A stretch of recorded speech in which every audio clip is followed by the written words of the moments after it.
اللهم صل على محمد وآل محمد۔ اعوذ باللہ من الشیطان الرجیم، بسم اللہ الرحمن الرحیم۔ اللہم صلی علی محمد وآل محمد وعجل فرجہم۔ ناظرین اکرام، السلام علیکم ورحمۃ اللہ وبرکاتہ۔ میں ہوں آپ کا میزبان سرفراز معصومی۔ حوزہ معصومہ قم نبا فاؤنڈیشن کی جانب سے منعقد کیے گئے نبا انٹرنیشنل کوئز کمپٹیشن میں آپ سب کا استقبال کرتے ہیں۔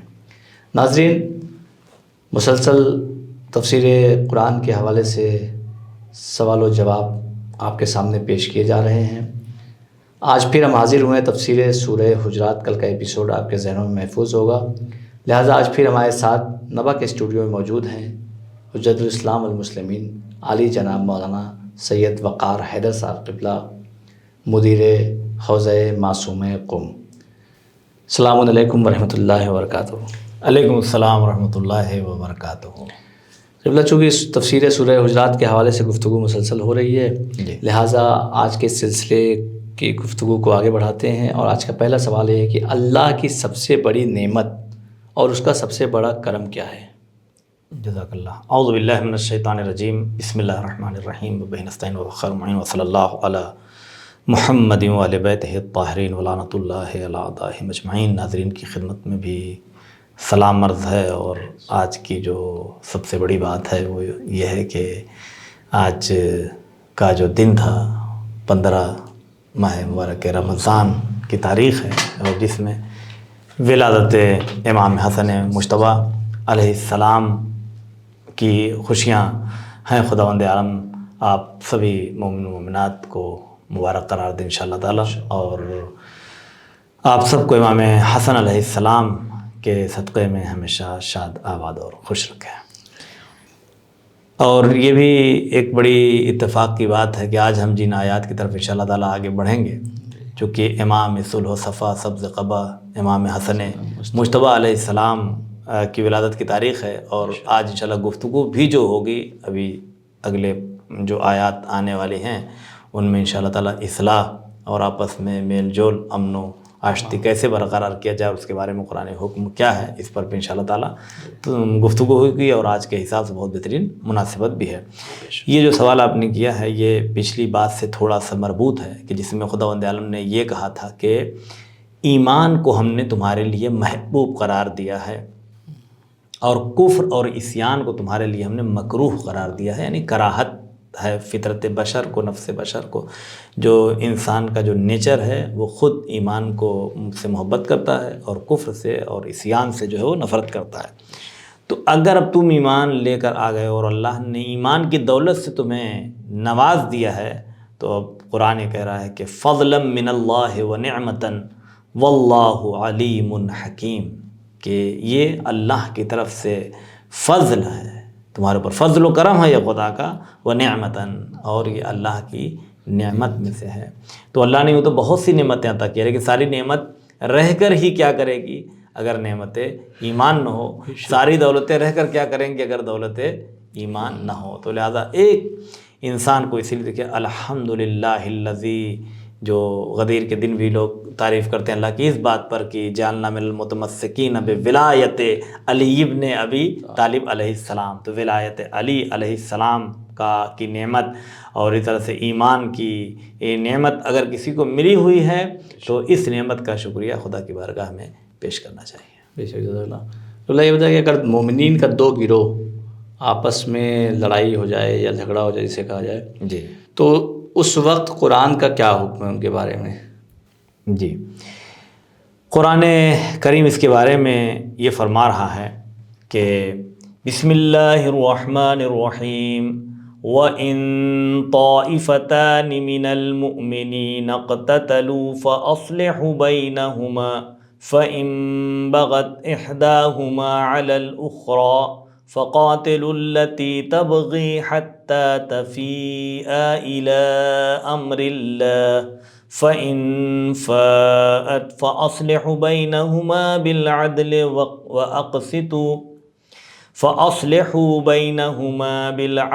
وَأَقْسِطُوا إِنَّ اللَّهَ يُحِبُّ الْمُقْسِطِينَ۔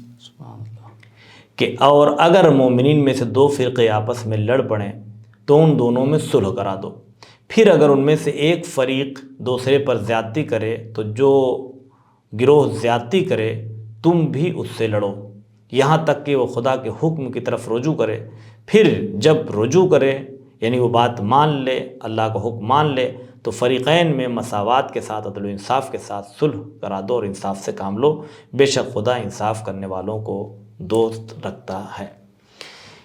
یہاں پر یہ بات ہو رہی ہے کہ اکثر ایسا ہوتا ہے کہ آپس میں اختلافات ہو جاتے ہیں، لڑائی ہو جاتی ہے، جھگڑا ہو جاتا ہے۔ یہ ایسا نہیں ہے کہ آج کی بات ہے، رسول اللہ کے زمانے میں بھی جو ہے یہ باتیں ہوتی تھیں۔ اوس اور خزرج یہ دو قبیلے تھے جو مدینہ میں، ان میں خود ہی ایک جنگ و جدال چلا کرتی تھی، بعد میں نبی صلی اللہ علیہ وسلم نے آپس میں ان کو بھائی اور بھائی بنایا تھا۔ تو یہ ساری لڑائیاں، اور اتنی زیادہ لڑائی ہوتی تھی کہ آپس میں یہاں تک لکھا ہوا ہے کہ لاٹھی، ڈنڈے، جوتے، چپل، شمشیر، خنجر، سب جس کے پاس یعنی گویا جو کچھ ہوتا تھا گھر سے لے کے لڑنے کے لیے نکل پڑتا تھا۔ تو اب ایسی حالت میں ہوتا کیا ہے، وہی جو آج بھی ہو رہا ہے کہ اس کے بجائے کہ لوگ اس آگ کو بجھانے کی کوشش کریں اور اس آگ کو بھڑکانے کی کوشش کرتے ہیں کہ ان کی اتنی اوقات ہو گئی کہ انہوں نے آپ کے بارے میں ایسا کر دیا، وہ تو ایسے بول رہے تھے، اور ان کی مجال یہ ہے کہ انہوں نے اس طرح سے کہہ دیا۔ اور اسی طریقے سے دو انصار و مہاجرین گروہ میں سے جو انصار کا گروہ تھا، اس میں سے دو لوگوں میں کسی بات پر لڑائی ہو گئی، کچھ قرض وغیرہ تھا، تو اس نے کہا کہ ہم تو تم سے زبردستی اب لے کے رہیں گے۔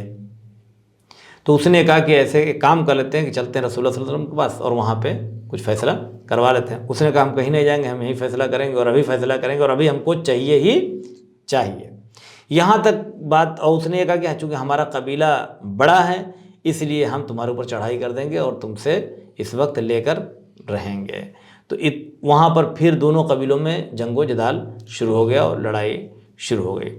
تو اس آگ کو کیسے بجھایا جائے، تو اس کے بارے میں یہ آیت نازل ہوئی کہ جس میں دو گروہ اگر آپس میں لڑیں تو آپ اس میں دونوں کے درمیان صلح و صفائی کروا دیجیے اور عدالت کے ساتھ۔ دیکھیے یہاں پہ بڑا اچھا لفظ رکھا گیا، خالی لوگ کہتے ہیں کہ بھائی ہم نے فیصلہ کروا دیا، تو بہت سے لوگ فیصلہ تو کروا دیتے ہیں لیکن وہ فیصلہ عدالت کے ساتھ، انصاف کے ساتھ فیصلہ نہیں ہوتا ہے۔ جیسے مان لیجیے کہ کہیں پہ دو لوگوں نے بلایا کہ بھائی آپ فیصلہ کر دیجیے، اب آپ فیصلہ کرنے پہنچے تو اب یہ دیکھا کہ ایک آدمی اس میں مثلا ہماری پارٹی کا ہے یا جس سے ہم زیادہ قریب ہیں، تو فیصلہ تو ہم کر رہے ہیں لیکن انصاف کے ساتھ نہیں کر رہے ہیں۔ جو ہماری پارٹی کا ہے یا جو ہم سے زیادہ قریب ہے ہم اس کے حق میں فیصلہ کر رہے ہیں، یعنی زیادہ فائدہ اس کو پہنچانے کی کوشش کر رہے ہیں اور اس کو کم فائدہ۔ مگر یہ اور بات ہے کہ مثلا وہ کسی طریقے سے مان لے رہا ہے بیچارہ، چلو بھئی فیصلہ تو ہو گیا، لیکن وہ فیصلہ انصاف کے ساتھ نہیں ہوا۔ لیکن قرآن یہ کہہ رہا ہے کہ اگر آپ دو گروہ میں فیصلہ کریے تو عدل و انصاف کے ساتھ، یعنی جس کا جو حق ہے وہ حق کو مد نظر رکھتے ہوئے اس کو آپ انصاف دیجیے اور فیصلہ کریے۔ اور اسی طریقے سے دیکھیے کچھ لوگ ایسے ہیں کہ جو آپ لاکھ سمجھاتے رہیے وہ کہیں ہم مانیں گے ہی نہیں، وہ کہتے ہیں کہ ہم مانیں گے نہیں۔ تو رسول اللہ کو حکم ہوا کہ اگر دو گروہ لڑتے ہیں اور ان میں سے ایک جو ہے وہ نہیں مانتا صلح کرنے کے لیے، ایک کہہ رہا ہے کہ ہم مان لیں گے بھائی ہاں ٹھیک ہے ہم نہیں لڑیں گے، لیکن دوسرا کہنے ہم لڑیں گے ہی لڑیں گے، تو آپ لوگ بھی کیا کریے، اس کے خلاف لڑیے۔ جو لڑنے کی بات کر رہا ہے، جو ظلم کرنا چاہ رہا ہے، جو جنگ و جدال کرنا چاہتا ہے، آپ اس کے خلاف کھڑے ہو جائیے لڑنے کے لیے تاکہ وہ بیٹھ جائے۔ اور اگر دونوں مان جاتے ہیں تو پھر ان کے درمیان صلح و صفائی عدالت اور انصاف کے ساتھ انجام دیجیے۔ بے شک، جزاک اللہ۔ قبلہ بتا یہ آیت اخوت یہ کیا ہے، اس کے بارے میں تھوڑا سا تفصیل بیان فرمائیں۔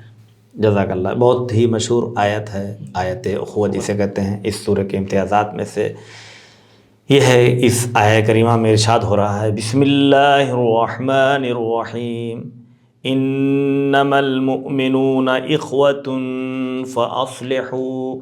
فاصلحوا بین اخویکم واتقوا اللہ لعلکم ترحمون۔ کہ انما المؤمنون اخوۃ، مومنین تو آپس میں بس بھائی بھائی ہیں، تو اپنے دو بھائیوں میں میل جول کروا دیا کرو اور خدا سے ڈرتے رہو تاکہ تم پر رحم کیا جائے۔ مومنین میں اگر کوئی آپس میں اختلاف ہو تو میں نے جیسا کہ کہا کہ اکثر لوگ آگ بھڑکانے کی کوشش کرتے ہیں، بجھانے کی کوشش نہیں کرتے، ملانے کی کوشش نہیں کرتے۔ اور یہ اتنا اہم مسئلہ ہے، دو لوگوں کو آپس میں ملانا، جھگڑے کو ختم کرنا۔ کچھ لوگ دیکھیے کہتے ہیں کہ بھائی ہم تو سچ بولتے ہیں، ہم سچے ہیں۔ سچ وہ کیا بولتے ہیں؟ سچ یہ بولتے ہیں کہ انہوں نے آپ کے لیے کیا کہا، آپ کے بارے میں وہاں پہ کیا باتیں ہو رہی تھیں۔ تو ایسا سچ بولتے ہیں کہ جس سے بات تو سچی ہو سکتی ہے کہ سچی ہو، لیکن اس سے اور بغض و حسد کی اور نفرت کی آگ جو ہے وہ بھڑکتی ہے۔ تو ایسے حالات کے لیے معصومین علیہ السلام سے احادیث میں بھی آیا ہے کہ اگر ملانے کے لیے جھوٹ بھی بولنا پڑ جائے، ملانے کے لیے آپ سچ نہ بولیے، لڑانے کے لیے، ملانے کے لیے اگر جھوٹ بھی بولنا پڑ جائے تو اللہ کو وہ جھوٹ بھی پسند ہے۔ یعنی خداوند عالم کو، جیسا کہ رسول خدا صلی اللہ علیہ وسلم فرماتے ہیں کہ ان اللہ عز وجل احب الکذب فی الصلاح وابغض الصدق فی الفساد، کہ خدا کو صلاح والا، یعنی اصلاح کے لیے، صلح و صفائی کے لیے بولے جانے والا جھوٹ پسند ہے، لیکن فساد پھیلانے کے لیے بولا جانے والا سچ بھی ناپسند ہے۔ تو اس کا مطلب یہ ہوا کہ ہم اگر آپس میں ملا نہیں سکتے تو کم سے کم لڑانے کی بات نہ کریں، اس کے بجائے کہ بلکہ کبھی اگر اس کے دل میں اس کے لیے محبت پیدا کرنے کی کوشش کریں۔ کچھ باتیں ایسی بولتے کہ ارے آپ تو ایسی بات، مگر وہ تو آپ کی مثلا تعریفیں کرتے ہیں، ہم نے تو کبھی ان کے منہ سے آپ کی برائی سنی نہیں، کبھی ہم کو ایسا لگا ہی نہیں، جبکہ ہو سکتا ہے کہ اس نے خوب برائیاں کی ہوں، لیکن آپ یہاں پہ جھوٹ بول سکتے ہیں۔ جھوٹ کا مطلب کیا ہے؟ جھوٹ ایسا نہیں جھوٹ کے فساد کوئی پیدا ہو جائے۔ جھوٹ کیوں منع ہے؟ چونکہ آپ ایک طریقے سے مکر و فریب ہوتا ہے اس کے اندر۔ یہاں پہ کیا ہے کہ آپس میں بدگمانیاں پیدا ہوئی ہیں، لیکن تو ہم اس کو دور کرنا چاہ رہے ہیں۔ تو اس کے بجائے کہ ہم اسے بھڑکائیں کہ وہ تو ایسے کر رہا تھا، ویسے کر رہا تھا، آپ یہاں پہ ان ساری چیزوں کو خارج کرنے کی کوشش کریں کہ بھئی ہمیں تو کبھی ایسا لگا نہیں کہ وہ جو ہے وہ آپ سے دشمنی رکھتے ہوں، بلکہ ہم نے تو جب آپ کی بات کیا تو انہوں نے کچھ ایسا ریئیکشن مثلا نہیں دیا ہے۔ تو اس طریقے سے اگر دھیرے دھیرے کیا جائے تو بہت سے اختلافات جو ہیں وہ آپس میں دور ہو سکتے ہیں، آپس سے مٹ سکتے ہیں۔ اور دو بھائیوں کی مثال، چونکہ مومن کو آپس میں بھائی قرار دیا ہے، تو دو بھائیوں کی مثال آپس میں کس طرح سے پیغمبر اکرم حضرت محمد مصطفیٰ صلی اللہ علیہ وآلہ وسلم پیش فرما رہے ہیں کہ مثل الاخوین مثل الیدین یغسل احداہما الآخر، کہ دو بھائیوں کی مثال دو ہاتھوں کی طرح سے ہے۔ کس طریقے سے؟ مثل الیدین، دو ہاتھوں کی طرح سے، کہ یغسل احداہما الآخر، ایک جو ہے وہ دوسرے والے کو صاف کرتا ہے۔ یعنی کچھ گندگی اگر لگ گئی کسی ہاتھ میں، بھائی اس ہاتھ میں گندگی لگ گئی تو اس ہاتھ سے دھلیں گے، اس ہاتھ میں کوئی گندگی لگ گئی تو اس ہاتھ سے دھلیں گے۔ تو ہاتھ کا کام یہ نہیں ہے کہ ایک ہاتھ دوسرے ہاتھ کو گندا کرے، ہاتھ کا کام یہ ہے کہ ایک ہاتھ دوسرے ہاتھ کو صاف کرے۔ تو مومنین اگر آپس میں بھائی بھائی ہیں تو اس کے بجائے کہ ایک دوسرے کی برائی کریں اور ایک دوسرے کا برا سوچیں، یہ ضروری ہے کہ ان کے بارے میں اچھا سوچیں، اور ان کے اندر اگر کوئی اس کے لیے برائی پیش کی جا رہی ہے تو اس برائی کو دور کرنے کی کوشش کریں۔ اسی طریقے سے امام جعفر صادق علیہ السلام کی بھی ایک بہت ہی بہترین حدیث ہے کہ المومن اخو المومن، مومن جو ہے مومن کا بھائی ہے۔ اب یہاں پہ جو بہنیں وہ غصہ نہ ہو جائیں مثلا کہ تو بھائی مومن کی بات چلی، ہم لوگ خوب لڑیں آپس میں، کوئی مسئلہ نہیں، چونکہ ہم لوگ کو تو بہن بنایا نہیں گیا ہے۔ جب اس طرح کے الفاظ کا استعمال کیا جائے، خاص طور پہ جیسے مومن کی بات ہو، مسلم کی بات ہو، تو یہاں پہ اس میں وہ ایک کل اسلام، کل ایمان کی بات آ جاتی ہے کہ یعنی ہر مسلم اور مسلمہ اور ہر مومن اور مومنہ۔ تو امام فرماتے ہیں کہ مومن مومن کا بھائی ہے۔ کیسے بھائی ہے؟ کل جسد الواحد، جیسے ایک جسم ہو، یعنی سارے مومنین مل کر کیا ہیں؟ ایک جسم کی طرح سے ہیں۔ اذا اشتکى شیئا منہ وجد علی مذالک فی سائر جسدہ، اگر ان میں سے کسی بھی ایک حصے کو کوئی تکلیف پہنچتی ہے، کوئی شکایت ہوتی ہے، تو تمام جسم تک اس کا درد پہنچتا ہے۔ ایسا نہیں ہے کہ ہاتھ کہے کہ ارے بھائی تو انگوٹھے کا درد ہے، مجھ سے کیا مطلب ہے، آنکھ ہے مجھ سے کیا مطلب ہے، پیٹ کا مجھ سے کیا مطلب ہے، سر کا، کوئی بھی صحیح کام اپنا کر نہیں پائے گا۔ اگر کوئی کام کرنا ہے، کہیں پر بھی درد ہے تو انسان کہتا ہے بھائی میرے آج ہاتھ میں بہت درد ہے، میرے کمر میں بہت درد ہے، میرے پیٹ میں درد ہے، ہاتھ میں درد ہے، سر میں درد ہے، تو درد کہیں پر بھی ہوگا، پورا جسم جو ہے وہ صدمے میں رہے گا۔ اسی طریقے سے اور یہ بھی آگے فرمایا کہ وَأَرْوَاحُهُمَا مِنْ رُوحٍ وَاحِدَةٍ، اور تمام مومنین کی جو روح ہیں، ارواح ہیں، وہ ایک ہی روح سے سرچشمہ گرفتی ہیں، کہ روح سے نکلی ہوئی ہیں، کہ روح سے بنی ہوئی ہیں، یہ سب کی حقیقت جو ہے وہ ایک ہی ہے۔ اس لیے آپس میں کوشش کریں کہ مل جل کر رہیں اور لڑائی اور جھگڑے سے پرہیز کریں۔ رسول خدا صلی اللہ علیہ وآلہ وسلم نے ایک مسلمان کے 30 حقوق بیان کیے ہیں، 30 حقوق بیان کیے۔ اب چونکہ وہ اس کے لیے تو پھر پورا ایک ایپیسوڈ چاہیے 30 حقوق بیان کرنے کے لیے، تو جو میں نے اس کو پورا پڑھا تو مجھے جو خلاصہ اس میں نکل کے آیا وہ یہ ہی مجھے نظر آیا کہ دین اور دنیا کے تمام امور میں اس کا ساتھ دیں، نہ اس کی دنیا بگڑنے پائے اور نہ تو اس کا دین بگڑنے پائے۔ اب اس کے لیے جو کچھ کرنا ہے وہی 30 حقوق میں ملا کے آ جائیں گے کہ دنیا میں بھی اس کی ہیلپ کریں، اور اگر اخروی لحاظ سے وہ بگڑ رہا ہے، مثلا ہماری نماز نہیں پڑھ رہا ہے، روزہ نہیں رکھ رہا ہے، غیبت کر رہا ہے، جھوٹ بول رہا ہے، خدا نخواستہ شراب پی رہا ہے، کچھ بھی اگر اس کے اندر برائی پا جا رہی ہے تو یہ نہ سوچے کہ مجھ سے کیا مطلب ہے، وہ غلط نہیں۔ آپ کا فریضہ یہ ہے کہ اس کو روکیے، ٹوکیے، سمجھائیے، تو دنیا میں بھی اس کی مدد کریے اور آخرت کے کاموں میں بھی، یعنی دنیا بھی اس کی بنی رہے، جنت بھی اس کی بنی رہے اور آخرت بھی اس کی بنی رہے اور برباد نہ ہونے پائے۔ بے شک، جزاک اللہ۔ کسی قوم کو برا کیوں نہیں کہنا چاہیے، اور کسی برے القاب سے پکارنا، کسی برے القاب سے پکارنا یہ کیسا ہے اسلام میں؟ جزاک اللہ۔ دیکھیے اس کا چھوٹا سا جواب تو یوں سمجھ لیجیے کہ کسی کی ہنسی کا اڑانا یا برے القاب سے کسی کو پکارنا یہ ایک مومن کے دل کی تکلیف کا سبب تو ہے۔ کسی کو بھی برے القاب سے پکاریں گے تکلیف ہوگی کہ نہیں ہوگی؟ کسی کا مذاق اڑائیں گے تکلیف ہوگی۔ اور مومن کے حرمت المومن اعظم من الکعبہ، مومن کی حرمت جو ہے وہ کعبہ سے بھی بڑی، تو کسی مومن کے دل کو تکلیف پہنچانا حرام ہے، لہٰذا کسی کا مذاق اڑانا یا کسی کو برے لقب سے پکارنا بھی کیا ہے؟ حرام ہے، اس میں کوئی بھی شک و شبہ نہیں ہے، چونکہ دل کو تکلیف پہنچانی ہے۔ اور دوسری بات جو قرآن نے یہاں پر علت بیان کی ہے کہ کیوں نہ مذاق اڑائیں، تو اس نے جو ایک نفسیاتی، قرآن نے ایک نفسیاتی گفتگو کیا ہے بہت اچھی، کہ شاید اس طریقے سے لوگوں کی سمجھ میں آ جائے۔ بسم اللہ الرحمن الرحیم، یا ایہا الذین آمنوا لا یسخر قوم من قوم عسى ان یکونوا خیرا منہم ولا نساء من نساء عسى ان یکن خیرا منہن ولا تلمزوا انفسکم ولا تنابزوا بالالقاب وبئس الاسم الفسوق بعد الایمان ومن لم يتب فاولئک هم الظالمون۔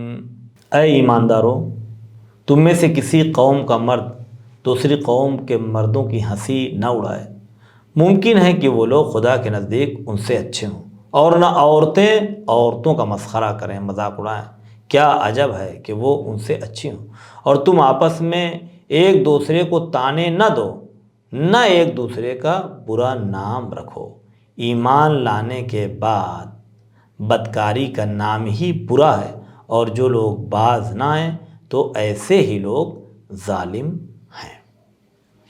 قرآن مجید نے یہاں پر انسانوں کو سمجھانے کے لیے یہ بات رکھی ہے کہ آپ کسی چیز کو دیکھ کر ہو سکتا ہے کہ ہنسی اڑا رہے ہوں کسی کی، لیکن یہ بھی تو ہو سکتا ہے کہ کوئی اس کے اندر ایسی اچھائی موجود جو ہمارے اندر موجود نہ ہو۔ اس لیے کہتے ہیں کہ اگر کسی کی طرف آپ ایک انگلی اٹھاتے ہیں تو اپنی طرف 3 انگلی اٹھتی ہے۔ تو کسی کا ایک عیب دیکھو تو سمجھ لو کہ ہمارے اندر کا عیب پائے جا رہے ہیں، اس سے 3 گنا زیادہ ہمارے اندر خود عیب موجود ہیں۔ اس لیے کسی کی ہنسی اور کسی کا مذاق نہ اڑائیں، چاہے وہ مرد ہوں، چاہے وہ عورتیں ہوں، چاہے وہ قوم ہو، چاہے وہ قبیلہ ہو، کسی کا بھی مذاق نہیں اڑانا چاہیے، جیسا کہ قرآن کا یہاں پر حکم ہے۔ اس لیے کہ اکثر انسان یہ دیکھتا ہے کہ مثلا ہمارے اندر کون سی خوبیاں ہیں، ہمارے اندر کون سی اچھائیاں ہیں اور ان کے اندر نہیں ہیں، یا ان کے اندر کون سی برائیاں جو ہمارے اندر نہیں ہیں، لیکن یہ نہیں سوچتے کہ ہو سکتا ہے کہ بہت سی اچھائیاں ان کے اندر ہوں اور ہمارے اندر وہ چیزیں نہ ہوں. تو قرآن نے اس کی طرف اشارہ کیا ہے. اس میں جو شان نزول ہے اس کے بارے میں کچھ باتیں ہیں کہ جیسے ثابت ابن قیس جن کی بات ہم لوگوں نے کیا تھا کہ تھوڑا سا کم سنتے تھے وہ، تو ان کو رسول اللہ کے پہلو میں جگہ دی جاتی تھی جب آتے تھے مسجد تو بغل میں، چونکہ وہ یہ تقریر وغیرہ بھی مثلا ان سے کچھ بلوانا ہوتا تھا تو ان سے بلوایا تھا. آواز چونکہ ان کی بلند تھی. ایک دن جب یہ آئے تو مجمع بھرا ہوا تھا، جگہ تھی نہیں، تو ایک مسلمان جو تھا اس نے ان کو روک دیا آگے جانے سے، کہیں بیٹھ جاؤ. ہاں ہوتا ہے نا کہ یہیں بیٹھ جائے، یہ بیٹھ گئے. تو ان کو بھی تھوڑا سا غصہ آ گیا. تو جب وہاں پروگرام ختم ہو گیا تو انہوں نے جس نے بٹھایا تو اس سے پوچھا کہ تم کس کے لڑکے ہو؟ تو اس نے بتایا کہ ہم فلاں کے لڑکے ہیں. تب اس زمانے میں بہرحال اسلام تو لوگ بعد میں لا، ایمان بعد میں لا، کیسے کیسے لوگ رہے ہوں گے.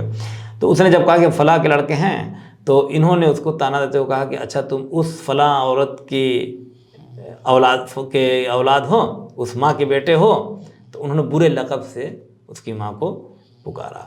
تو کہا جاتا ہے کہ یہ آیت وہاں پر بھی نازل ہوئی کہ یعنی ایک شان نزول میں یہ چیز بھی آتی ہے کہ آپ کسی کو جو ہے وہ برے لقب سے نہ پکاریے، یا اگر وہ پہلے کافرات تھیں یا جو بھی رہی ہوں جب ایمان لے کر آ گئے تو اب آپ وہ بعد والا جو نام ہے وہ اب نہ لیجیے، وہ برا نام ہے. اسی طریقے سے جناب ام سلمہ کے بارے میں ملتا ہے کہ جو لباس وہ پہنتی تھی تو بہت سی ازواج جو ہے وہ ان کا مذاق مثلا اڑاتی تھی. رسول اللہ کی سادی سیدھی بیوی تھی، تیز تراری جو اور باقی کچھ لوگوں میں تھی وہ چیزیں تو تھی نہیں، تو وہ لوگ جیسے ان کے سیدھے پن کا کچھ تھوڑا سا مذاق اڑاتی تھی. تو کچھ لوگ کہتے ہیں کہ یہ آیت اس موقع کی بھی ہے. اور اسی طریقے سے ایک اور شان نزول بیان کیا گیا ہے کہ جناب صفیہ جو زوجہ پیغمبر صلی اللہ علیہ وسلم ہیں، یہ قوم یہود سے تعلق رکھتے تھے. بعد میں جو ہے وہ یہ ایمان لائیں اور مسلمان ہوئیں اور رسول اللہ کی زوجیت میں یہ آئیں. تو ایک دن کی آنکھوں میں آنسو بھرا ہوا تھا. رسول اللہ نے پوچھا رونے کا سبب کہ کیوں رو رہی ہیں؟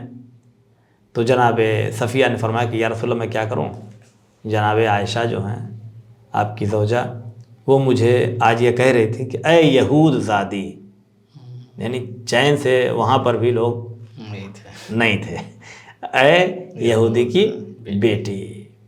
تو اسے میری آنکھوں میں آنسو ہے.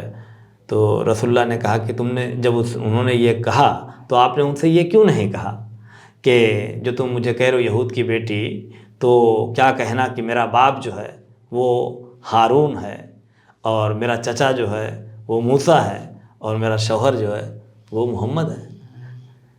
تو یہ 3 نسبتیں میری ہیں، آپ بھی اپنی نسبتیں جو ہے وہ بتائیے. تو اس طریقے سے تو یہاں پر بھی یعنی کیا کہ اگر اسلام لانے سے پہلے، ایمان لانے سے پہلے کوئی کسی خاندان سے تھا یا کسی میں تھا، کچھ جگہ پر تھا یا کسی کا کوئی نام تھا، آپ ان چیزوں کو یہاں پر پچھلی چیزوں کو دوہرا نہیں سکتے ہیں.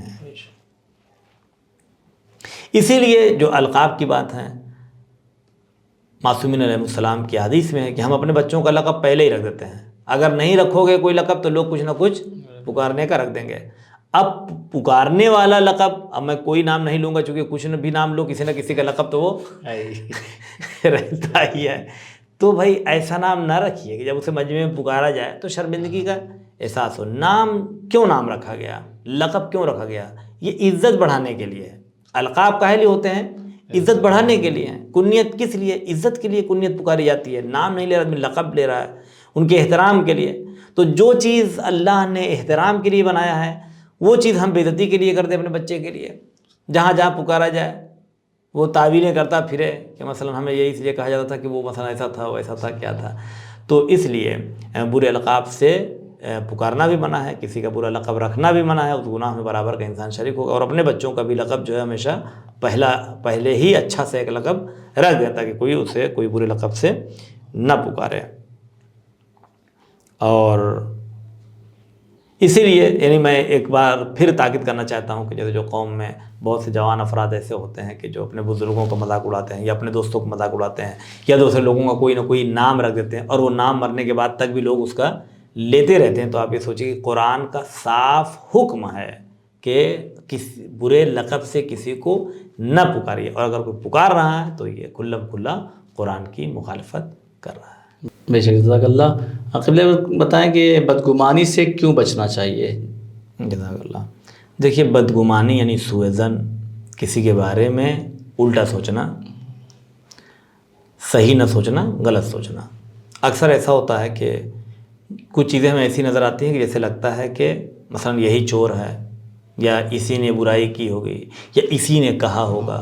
شریعت اس کی سخت مخالفت کرتی ہے۔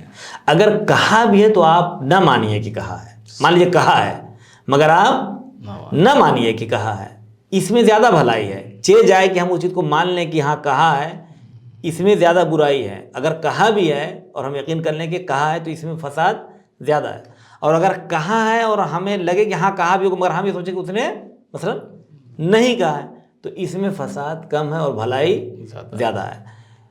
اس لیے کہ اگر بدگمانی انسان کرتا ہے تو اس کے کئی جو ہے وہ موٹے موٹے نقصانات ہیں، بڑے بڑے نقصانات ہیں۔ پہلا تو نقصان یہی ہے کہ جو قرآن نے بدگمانی کے لیے اعلان کیا ہے یہاں پر کہ بسم اللہ الرحمن الرحیم یا ایہا الذین آمنوا اجتنبوا کثیرا من الظن ان بعض الظن اثم ولا تجسسوا ولا يغتب بعضكم بعضا أيحب أحدكم أن يأكل لحم أخيه ميتا فكرهتموه واتقوا الله إن الله تواب رحيم۔ اے ایماندارو، بہت سے گمانے بد سے بچے رہو، کیونکہ بعض بدگمانی گناہ ہے، اور آپس میں ایک دوسرے کے حال کی ٹوہ میں نہ رہا کرو، یعنی جستجو نہ کرو ایک دوسرے کی، اور نہ تم میں سے ایک دوسرے کی غیبت کرے۔ کیا تم میں سے کوئی اس بات کو پسند کرے گا کہ اپنے مرے ہوئے بھائی کا گوشت کھائے؟ تم اس سے ضرور نفرت کرو گے، اور خدا سے ڈرو، بے شک خدا بڑا توبہ قبول کرنے والا مہربان ہے۔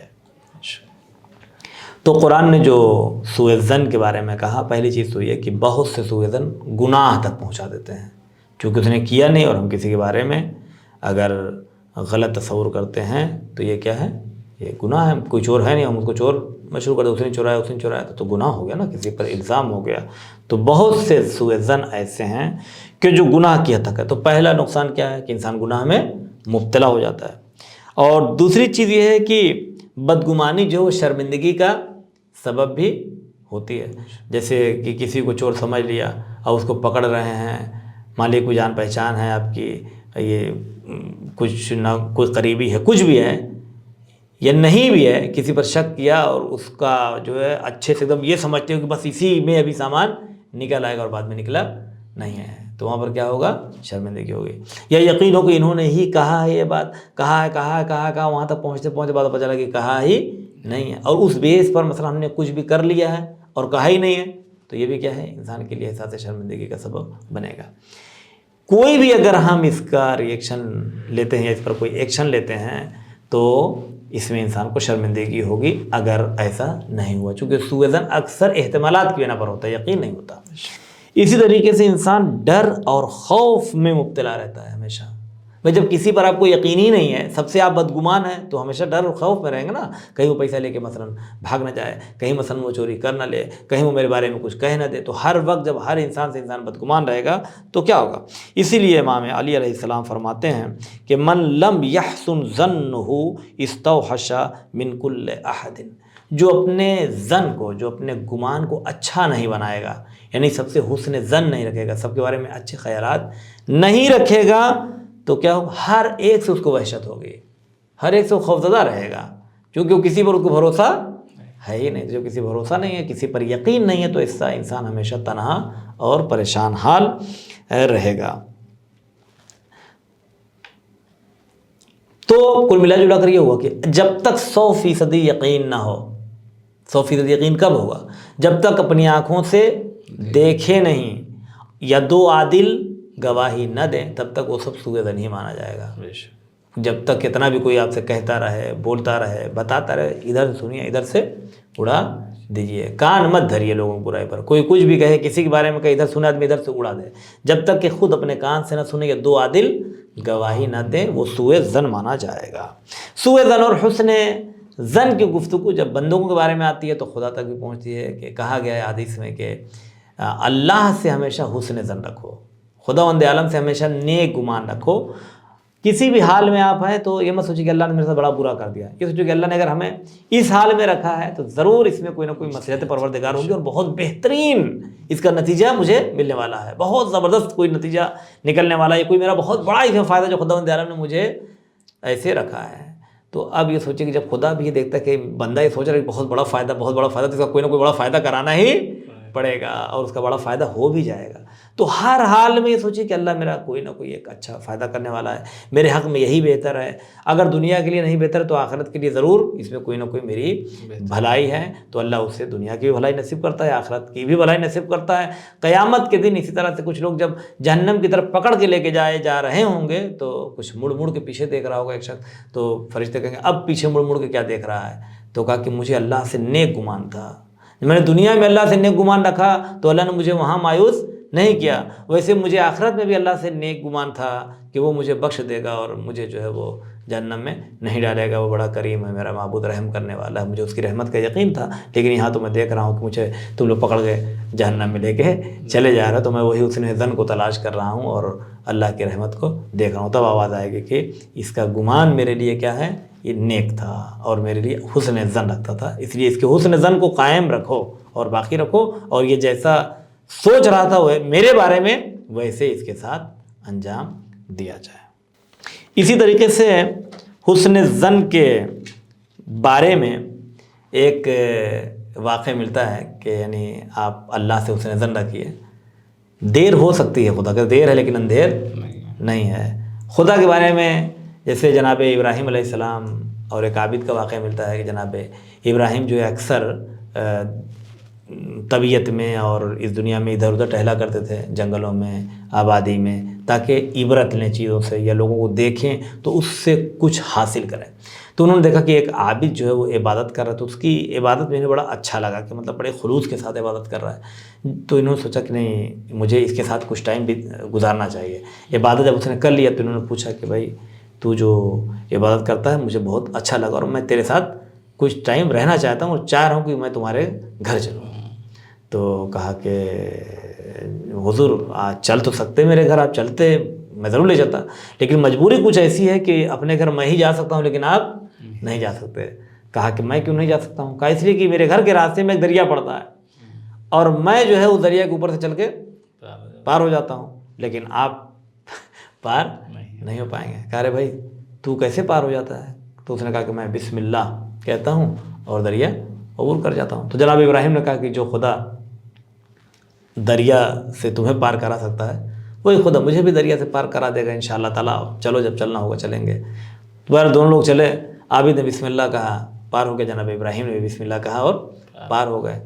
اب گھر پہ پہنچے تو اس عابد سے پوچھا کہ یہ بتاؤ کہ تمہارے نزدیک جو سب سے خطرناک دن ہے، خوف والا دن، وہ کون سا ہے؟ تو کہا کہ وہ قیامت کا دن ہے، جس دن بندوں کو ان کے اعمال کی جزا یا سزا دی جائے گی۔ کہا تب چلو آؤ ہم دونوں مل کر بندوں کے گناہوں کی معافی مانگتے ہیں امت کی، کہ خداوند عالم اس دن کے خوف سے اور شر سے سب کو محفوظ رکھے۔ عابد نے کہا کہ دیکھیے اب میں کوئی دعا نہیں کروں گا، اب میں کوئی دعا نہیں مانگتا ہوں۔ کہا کیوں؟ کہا میں ایک مرتبہ میں 3 سال سے ایک دعا مانگ رہا ہوں لیکن میری دعا آج پوری نہیں ہوئی تو میں نے دعا ہی مانگنا چھوڑ دیا ہے۔ یہ ہر اس شخص کے لیے ہے کہ جو مایوس ہو جاتے ہیں کہ اب ہمیں دعا نہیں کرنی چاہیے۔ تو کہا کہ کیوں دعا مانگنا چھوڑ دیا؟ کیا 3 سال سے تم نے دعا مانگی؟ کہا میں ایک مرتبہ جو ہے وہ ایک علاقے میں گیا اور وہاں ایک گلی میں جو ہے وہ ایک بچہ کھیل رہا تھا، بڑا خوبصورت بچہ تھا، بڑا اچھا سا بچہ تھا، معصوم سا بچہ تھا۔ میں نے اس سے پوچھا تمہارا نام کیا ہے؟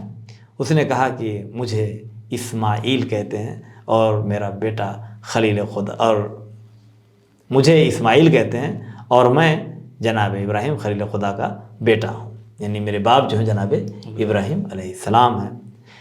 تو میں نے خدا سے یہ دعا کی کہ اے پروردگار کبھی میری قسمت ایسی ہو کہ مجھے جو ہے وہ ابراہیم کی زیارت ہو جائے اور جناب ابراہیم سے میری ملاقات ہو جائے۔ تو 3 سال سے میں دعا کر کے اب مایوس ہو گیا ہوں بھائی، اب آپ قیامت کے لیے دعا کریے اور امت کے لیے دعا کریے، مگر مجھ سے ہاتھ اٹھانے کے لیے آپ تو خدا کی بارگاہ میں نہ کہیے۔ جناب ابراہیم نے اس کے ہاتھوں کو تھاما، آواز دی کہ کیا کہتا ہے؟ اللہ کبھی اپنی رحمت سے اپنے بندوں کو مایوس نہیں کرتا۔ جس ابراہیم کی زیارت کے لیے تو دعا کر رہا تھا وہ ابراہیم کل سے تیرے ساتھ تیرے ہی گھر میں موجود ہے، تو تیری دعا اللہ نے قبول کر لیا۔ ہمیں بھی خداوند عالم سے ہمیشہ حسن ظن رکھنا چاہیے اور کبھی بھی مایوس نہیں ہونا چاہیے۔ یہ بتائیں کہ غیبت کے حوالے سے قرآن میں کیا مثال دی گئی ہے؟ جزاک اللہ۔ دیکھیے غیبت کے بارے میں قرآن مجید کی آیہ کریمہ موجود ہے، جس کے اندر خدا فرما رہا ہے کہ جو غیبت کرتا ہے کیا وہ یہ پسند کرے گا، یعنی وہ یہ کراہت رکھے گا اس بات سے کہ وہ اپنے مردہ بھائی کا گوشت کھائے؟ تو اس سے تو تم کراہت کرتے ہو، گوشت نہیں کھاؤ گے، لیکن غیبت کرتے ہو، غیبت کرنا بھی اس کے گوشت کھانے کے برابر ہی ہے۔ تم کہو کہ ہم نہیں کھاتے، ہمیں کراہت لگتی ہے، مگر تم کھا رہے ہو۔ اور یہ جو یہ غذا ہے کس کی؟ کلاب اہل النار، کلاب النار، جہنم کے کتوں کی غذا جو ہے وہ غیبت کو قرار دیا گیا ہے۔ تو اس لیے غیبت سے محفوظ رہنا چاہیے، اپنے آپ کو بچانا چاہیے۔ اور بہت سے اصحاب، چونکہ غیبت ایک بہت مشہور موضوع ہے، میں اس سے بہت زیادہ گفتگو نہیں کروں گا، کل ملا جلا کے یہ ہے کہ بہت سے اصحاب نے اس وقت منہ میں کنکری رکھنا شروع کر دیا تھا کہ یاد رہے کہ مثلا میں غیبت نہیں کرنا ہے، لیکن اب جس سے بھیا یاد ہی نہیں رکھنا ہے تو اس کے لیے کچھ بھی ہو جائے وہ ماننے والا نہیں ہے۔ اب بات ختم کرتے ہیں ایک بات کے اوپر کہ ایک صاحب جو تھے انہیں کچھ یاد نہیں رہتا تھا، کنکری سے یاد آ گئی یہ بات، تو کچھ بھی کہے انہیں یاد نہیں رہتا تھا۔ ایک دن سامان لینے کے لیے گھر سے باہر نکلے تو زوجہ نے کہا کہ ذرا صاحب جو ہے وہ کچھ سامان لیتے آئیے گا، افطاری کا سامان لانا ہے۔ تو کہا کہ کیا لانا ہے؟ کہا کہ ایسا کریے گا کہ تیل لے آنا ہے، 2 لیٹر جو ہے تیل لے لیجیے گا، کڑوا تیل۔ انہوں نے کہا اچھا ٹھیک ہے ڈبہ دے دو، ڈبہ دیا، کہا کہیں بھول نہ جائیں، تو کنکری دیا، کہا یہ منہ میں رکھے رہیے گا، کنکری رکھے رہیں گے تو یاد رہے گا اور لے کے آئیے گا۔ کہنے لگے ٹھیک ہے۔ میں نے کہا جو بھولنے آئے گا سب چیز بھول جائے گا۔ اب وہ گئے اور شام کو افطاری کے وقت جو ہے پہنچے گھر میں لے کے ڈبہ، تو اب جو بیگم نے دیکھا تو ڈبہ خالی تھا۔ کہہ رے یہ خالی ڈبہ؟ کہا کیوں، کچھ لانے کے لیے کہا تھا کہ ہاں؟ کہا تھا نا تیل لے کر آنا ہے، اب افطاری کا چل رہا ہے موسم بھی، کہا تھا تیل لانا تھا۔ کہا تو تمہیں تو بھول گئے، یاد ہی نہیں آیا، کچھ یاد دلانا چاہیے تھا تمہیں۔ کہا اسی لیے تو منہ میں کنکری آپ کے ڈال دیا تھا کہ کم سے کم یاد رہے۔ کہا میں راستے پر یہی سوچتا رہا کہ آخر میں نے منہ میں کنکری کیوں رکھی ہوئی ہے۔ تو جب انسان بھولنے پر آ جائے تو ہر چیز بھول جائے گا، اور اگر یاد رکھنا چاہے تو انسان ہر چیز یاد رکھ سکتا ہے۔ لہذا ضروری یہ ہے کہ کسی کی غیبت نہ کریں، اگر کوئی غیبت کر رہا ہے اس کی طرف توجہ نہ دیں، اس کی بات نہ سنیں، اس کی بات کاٹنے کی کوشش کریں، دوسری بات شروع کرنے کی کوشش کریں۔ بہت بہت شکریہ قبلہ۔ تو ناظرین اب ہمیں اجازت دیجیے، انشاءاللہ کل پھر ملاقات ہوگی نیکسٹ ایپیسوڈ میں، تب تک کے لیے خدا حافظ، السلام علیکم ورحمۃ اللہ وبرکاتہ۔